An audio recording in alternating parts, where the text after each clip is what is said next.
Hanoi, late 1990s. The city pulsed with the restless energy of change.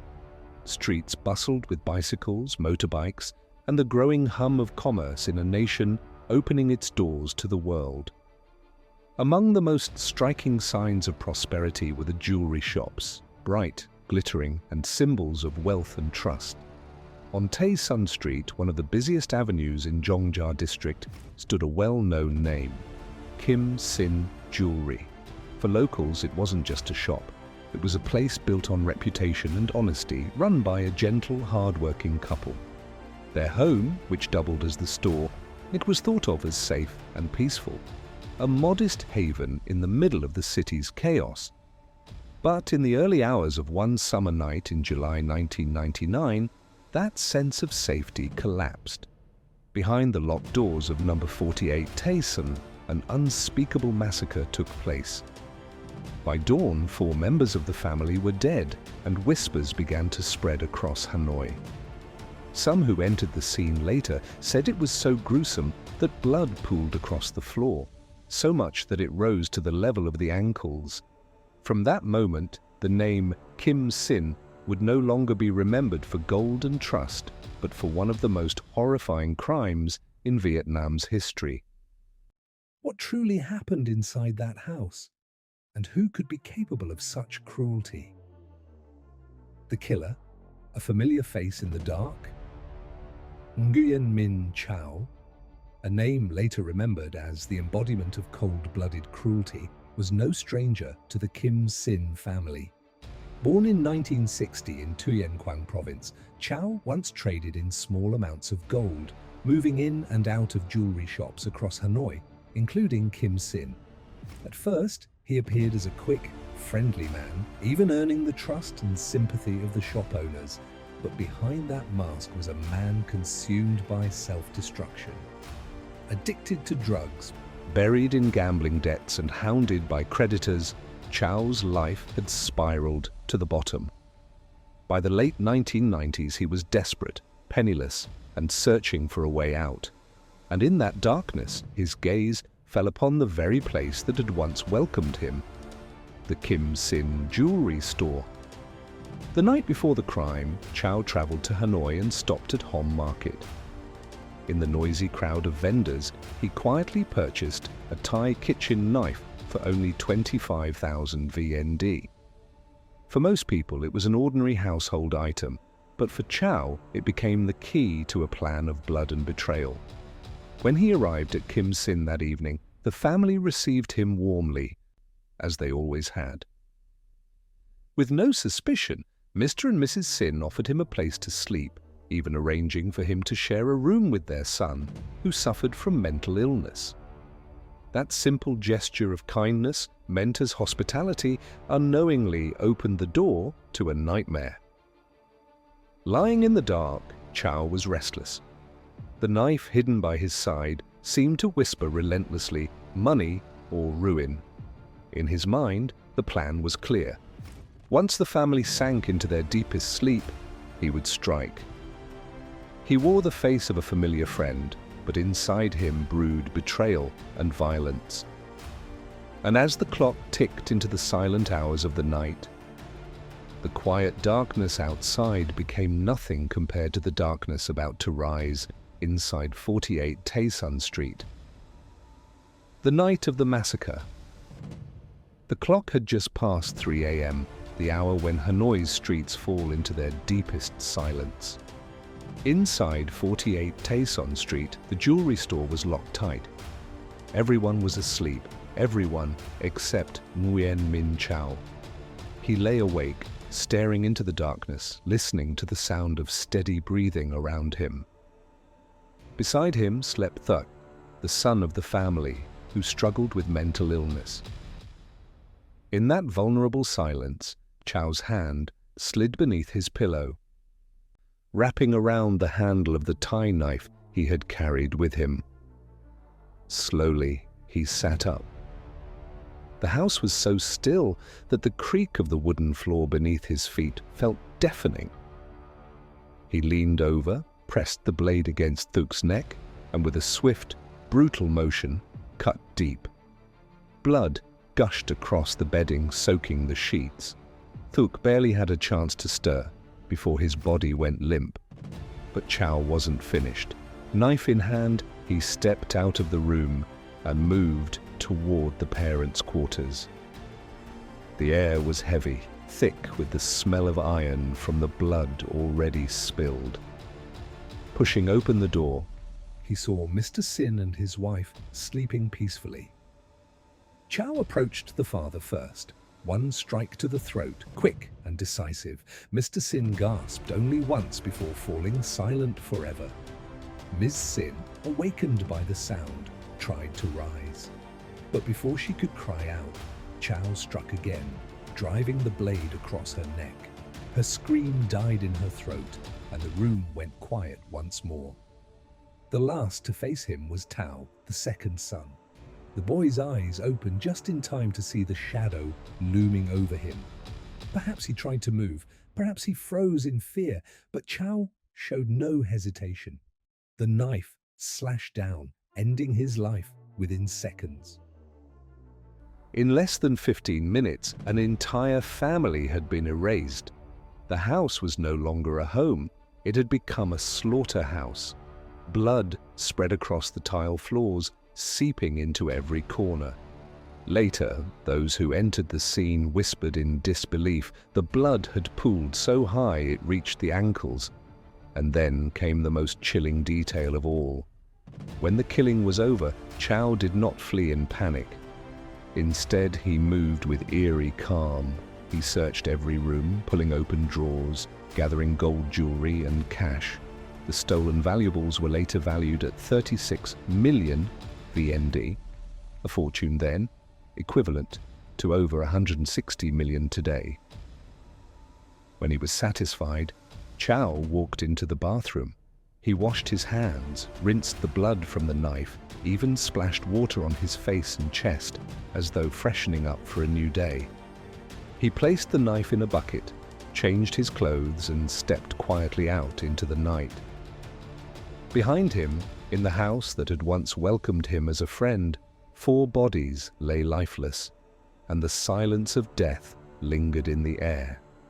By dawn, when neighbors would come knocking, they would find a scene so horrifying that it would haunt Hanoi for decades to come.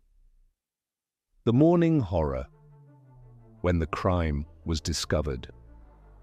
On the morning of July 18, 1999, Tay Sun Street stirred awake to its familiar chaos. Motorbikes weaved through traffic, vendors lifted their shutters, the smell of breakfast, pho drifted through the humid air. For the residents of Zhongja district, it was just another day. Yet on this particular morning, something felt wrong. Kim Sin Jewelry, usually one of the first shops to open, remained shrouded in silence. Its metal gate stayed locked. Its bright lights never flickered on, and the familiar bustle of early customers was absent. Neighbors exchanged uneasy glances. This was no ordinary delay. At first, they knocked on the gate, then called out. Still no answer.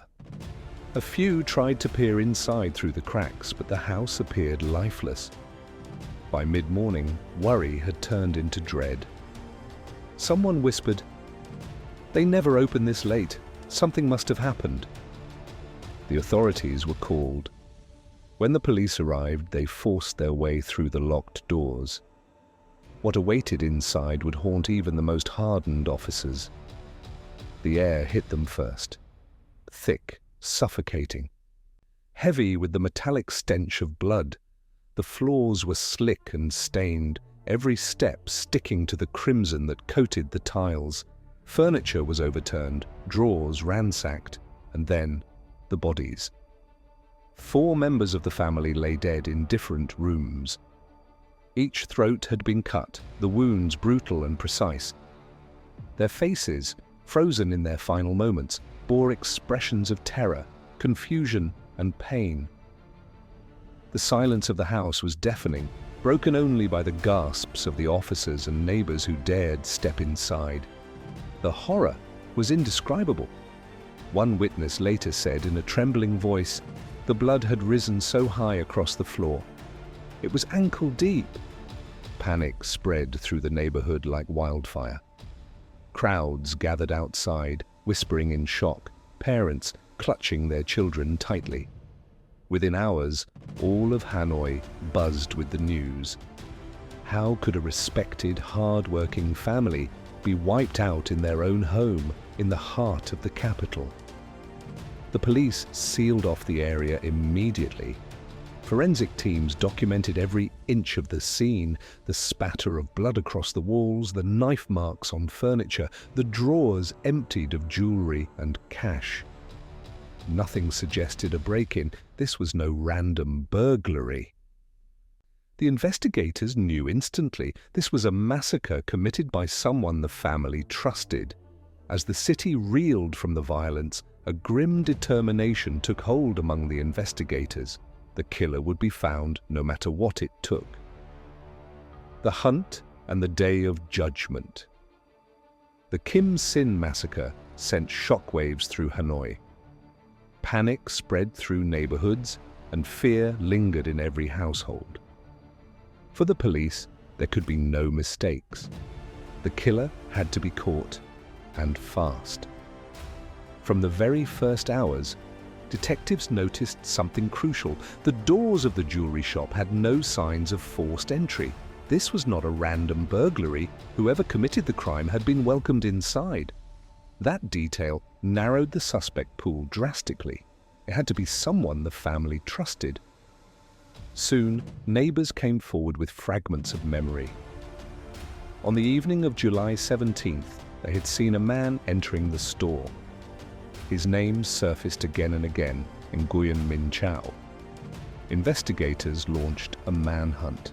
Tracing his movements, they discovered that Chau had vanished from Hanoi immediately after the murders.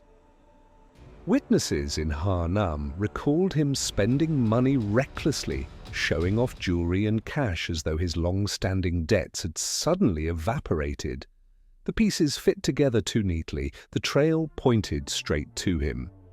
When police finally closed in, Chau offered no resistance. He was arrested quietly, his face blank, carrying the same eerie calm he had displayed after slaughtering the family. In custody, he confessed in chilling detail. The knife purchased at Home Market, the moment he chose to strike while everyone slept, the way he washed himself clean before walking away. He admitted to stealing gold and cash worth 36 million Vietnamese dong in 1999, equivalent to over 160 million dong today, enough to buy land or a luxury motorbike at the time. Months later, the trial opened. The courtroom overflowed with journalists, neighbors, and strangers alike, all desperate to see the man who had destroyed an entire household in a single night. Shackled and head bowed, Chau was led in. A wave of anger, grief, and disbelief swept through the room. The prosecution laid out the evidence with brutal clarity. The motive? Greed. The method? Cold precision. The betrayal? Absolute. There was no doubt left in anyone's mind. The verdict was swift and the sentence uncompromising. Guilty of murder and robbery. Death by firing squad. On March 20th, 2001, Nguyen Minh Chau was executed. His life ended in the same cold silence with which he had ended 4 others. For some, it was justice finally served, but for many, the memory of that bloody night on Tay Son Street still lingers, a scar that Hanoi has never fully healed from. Legacy of fear, lessons from the Kim Sinh massacre. The Kim Sinh massacre was not just the brutal loss of 4 innocent lives. It became a scar etched into the memory of an entire city. For years, the mere mention of 48 Tay Son Street sent shivers down the spines of Hanoi residents.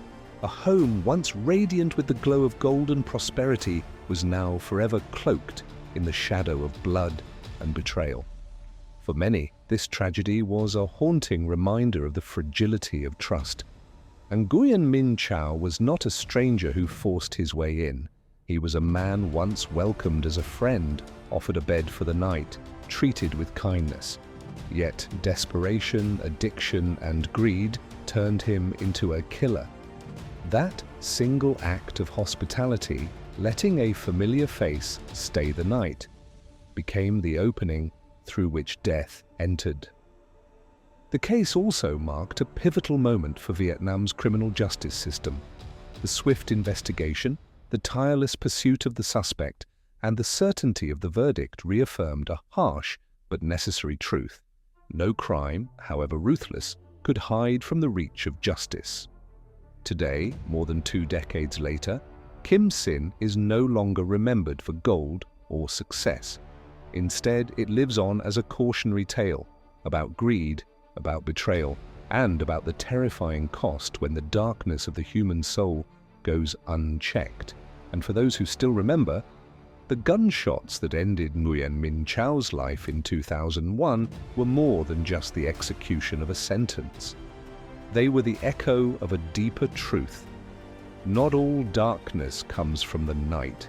The most dangerous darkness lies within the human heart.